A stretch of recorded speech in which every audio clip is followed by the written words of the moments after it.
Hello hello hello hello hello guys, good evening. और ये रात का ब्लॉग है और रात के लिए हम लाए थे ये अमूल की बटर स्कॉच आइसक्रीम। तो सबको यहीं पे बैठ करके खा रहे थे और बस इसलिए मैंने कहा चलिए ब्लॉग इसी के साथ करते हैं। तो ये मस्त सा फ्लेवर है अमूल की बटर स्कॉच आइसक्रीम का और सच में इसको खाते ही मुंह में पानी आ जाता है। मतलब देखते ही खाने के बाद क्या मुंह में पानी नहीं बाढ़ आ जाती है। तो चलिए गाइस इसे खा लेते हैं। तो मेरा जूड़ा देख सकते हैं गाइस कितना सुंदर लग रहा है ना। आइसक्रीम खाने के बाद और बढ़िया हो गया था, बड़ी मस्त आइसक्रीम थी, मज़ा आ गया था खा के। और शाम के वक्त के बाद ये मॉर्निंग का वीडियो है और आज है क्योंकि अमावस्या और मम्मी पापा को जाना है चित्रकूट, तो इसलिए आज फलाहारी वाला डे है। तो हमारे घर में बन रही है फलाहार में साबूदाना की खिचड़ी। मूंग दाल की खिचड़ी तो रही थी गाइस। तो फलाहार में हम लोग खाएंगे साबूदाना की खिचड़ी। तो उसके लिए मूंगफली के दाने हैं, थोड़े से इन्हें भून लेते हैं ताकि इनका कच्चापन चला जाए और खाने में ये बहुत ज़्यादा सौंधे हो जाए। तो यहाँ पर धनिया की पत्ती प्लेट में रखी हुई है, आलू रखे हुए हैं। और आप लोग सोच रहे होंगे कि साबूदाना की खिचड़ी तो बना रहे हैं लेकिन साबूदाना किधर है। तो साबूदाना अंदर आराम कर रहा था और जो कि मैं ये साबूदाने में रात में मम्मी ने फुला दिए थे और लगभग 6 से 8 घंटे लगभग फूले रहे होंगे साबूदाना और ज़्यादा ही। और बहुत अच्छे तरीके से फूल चुके थे साबूदाना और खाने में एकदम सॉफ्ट थे। थोड़ा बहुत उन्हें मम्मी ने बीन लिया था, वैसे बीन करके ही मतलब अच्छे से साफ़ करके ही मम्मी ने फुलाने के लिए रखा था। 2-3 बार धुल लिया था पानी में, फिर उसके बाद उसको फूलने के लिए एक स्वच्छ पानी डाल करके रख दिया था। तो यहाँ पर ये जो मूंगफली के दाने हैं ये रोस्ट हो गए हैं, मतलब अच्छी तरीके से भुन चुके हैं। तो भुनने के बाद इन्हें हम मिक्सी में पीस लेंगे। चूँकि आज मैंने बड़ा दिमाग लगाया गाइस, और मैंने कहा चलो इसे अच्छे से मिक्सी में पीस लेते हैं। मैंने इसे इतना पीसा कि पाउडर बन गया। बिल्कुल भी पाउडर जैसा नहीं पीसना है मूंगफली के दाने को, इतना पीसना है कि थोड़े से वो बड़े बड़े रहे ताकि खाने में मज़ा आए। नहीं तो फिर बिल्कुल भुन जाएंगे, पाउडर जैसे हो जाएंगे तो बिल्कुल भी मज़ा नहीं आएगी खाने में। तो इनको भूनना है, मतलब क्योंकि हमारी ये जो मूंगफली के दाने हैं ना सितहे से हैं, अजीब से लगता है, काफ़ी दिन पुराने हैं तो अजीब से सीत गए हैं। तो इन्हें सबसे पहले थोड़ी देर चला लेंगे अच्छी तरीके से। और यहाँ पर हम सब लोग घूम रहे, देखिए हम सब में तो मैं बस घूम रही थी, नानू बाहर बैठा हुआ था। तो ये मूंगफली के दाने निकाल के बाहर कर लिए हैं। यहाँ पर सारा सामान दे दिया है, तेल जीरा वगैरह, इस वजह से क्योंकि अब इसको छौंक देंगे और आलू वगैरह को भी अच्छी तरीके से पका लेंगे, फ्राई कर लेंगे। तो यहाँ पर रिफाइंड ऑयल डाला है और ये देखिए रिफाइंड ऑयल है झक मतलब ख़त्म हो चुका है। तो दूसरा डाल लेंगे जब तक आलू को अच्छे से फ्राई कर लेते हैं। आलू को मतलब गोल्डन फ्राई कर लीजिए, हम लोग तो काफ़ी ज़्यादा फ्राई कर लेते हैं आलू को, क्योंकि जितना अच्छे तरीके से ये जो आलू है फ्राई हो जाता है ना खाने में उतना ही स्वादिष्ट लगता है और मज़ा भी आता है। तो यहाँ पर मूंगफली के दाने थोड़ी देर हमने ठंडे करने के लिए छोड़ दिए, क्योंकि एक तो वैसे भी गर्मी का मौसम है, मिक्सी में कुछ गरम चीज़ें डाल दे तो अजीब सा स्वाद आ जाता है गाइस। तो गाइस ये देखिए मूंगफली के दाने कितनी हद तक भून लिए हैं अच्छे तरीके से। अब इन्हें मतलब टाइम तो लगता है किसी भी चीज़ को, मूंगफली के दाने को भी। अब ठंडे हो गए हैं तो बस जा रही हूँ मिक्सर में पीस दूँगी। मैं कर रही थी पापा के कपड़ों में प्रेस, नहीं शायद रुमाल में कर रही थी, क्योंकि उनके रुमाल में आयरन नहीं था तो इसलिए मैं थोड़ा सा उसमें बिजी थी। तो वहीं पर हमारी मिक्सी रखती है, वहीं पर हमारा प्रेस लग कर रहता है, इस वजह से थोड़ा पहले जब वो प्रेस वाला सिस्टम खाली हो तब हम लोग मिक्सी लगा। पर मैंने मूंगफली के दाने ले लिए हैं पीसने के लिए, तो चलिए पीस के दिखाती हूँ। आज मैंने बहुत महान काम किया है, मूंगफली के दाने सिर्फ पीसने थे और मैंने उनका पाउडर बना करके बराबर कर दिया था। मतलब बिल्कुल पाउडर बनाने में ना नुकसान हो जाता है, बिल्कुल भी अच्छी मतलब खिचड़ी नहीं बनती।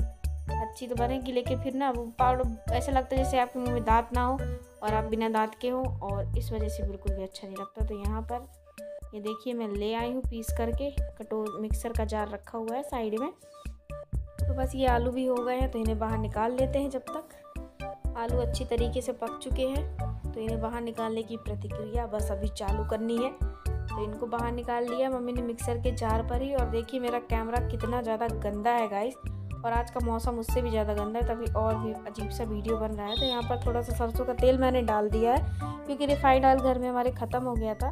तो बस अब सबसे पहले बारी है कि इसको छौंक देते हैं अच्छे तरीके से। तो इसमें थोड़ी सी मिर्ची डाल लेंगे, लेकिन आप लोग अगर बहुत ख़तरनाक वाला व्रत रह रहे हैं ना, जैसे नमक जिसमें नहीं खाते, तो उसमें आप लोग घी का ही इस्तेमाल करिए, सरसों के तेल का इस्तेमाल नहीं करिए।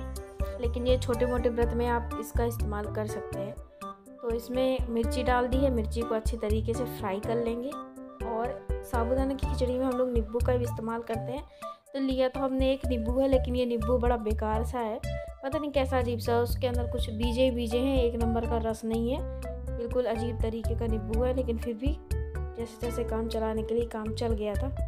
तो यहाँ पर मिर्ची हो गई थी, मम्मी ने साबूदाने डाल दिए और मैंने टेस्ट करके देखे थे कि अच्छी तरीके से फूले हैं कि नहीं फूले।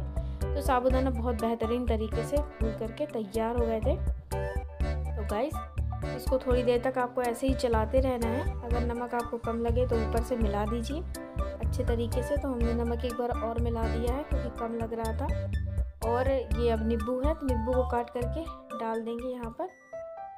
तो ये देखिए नींबू काट लिया मम्मी ने, और बीजे तो मम्मी निकाल देगी, लेकिन जो थोड़े बहुत बीजे होंगे वो भी मम्मी डाल देती है इसमें।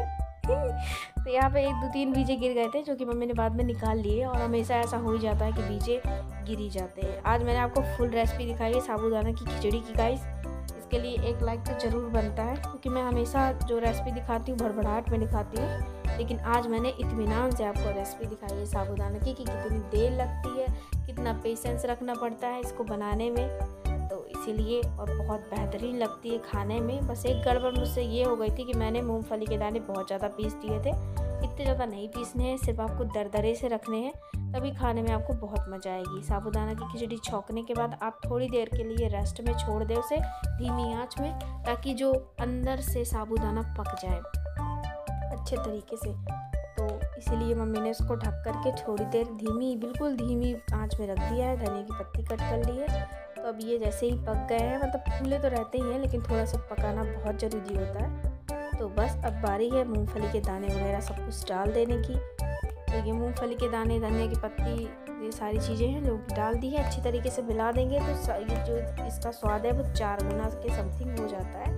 तो गाइस, सब लोगों का खाना पीना हो गया था और मम्मी यहाँ पर कर रही थी बर्तनों की साफ़ सफाई, और मैं यहाँ पर ज़मीन में झाड़ू लगा रही थी, क्योंकि आज हम लोगों ने जल्दी काम कर लिया था। मम्मी गई थी एक जगह आज स्वगली खाने के लिए। आप लोग सोचेंगे फिर आज तुम्हारी मम्मी गई, तो हाँ, आज फिर मम्मी गई थी स्वगली खाने के लिए।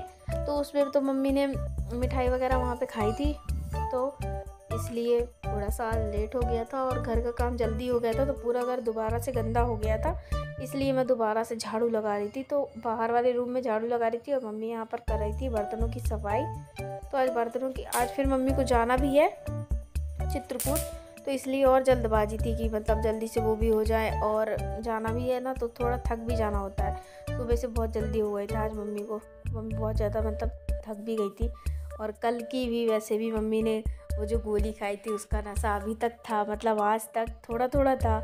कल से मतलब खाया नशा आज तक है। बताइए, इस तरीके का हाल है। मतलब इतनी ख़राब मतलब गोली रिएक्ट करती है मम्मी को। कुछ भी खा लेना कभी कभार तो उनको ऐसे ही हो जाती है, और अगर कभी ज़्यादा खट्टी चीज़ खा लेती तो उनकी आंखें भी सूज जाती है। बहुत ज़्यादा इफेक्ट डालती है मम्मी की चीज़ों को। तो इसी के साथ आज के ब्लॉग को भी मैं करती हूँ एंड। मिलते हैं आप लोगों के ऐसे इंटरेस्टिंग नए ब्लॉग में। वीडियो अच्छा लगा तो लाइक कर दीजिएगा, चैनल नया सब्सक्राइब कर दीजिएगा। मिलते हैं आप सभी से कल, तब तक के लिए bye bye guys, bye bye.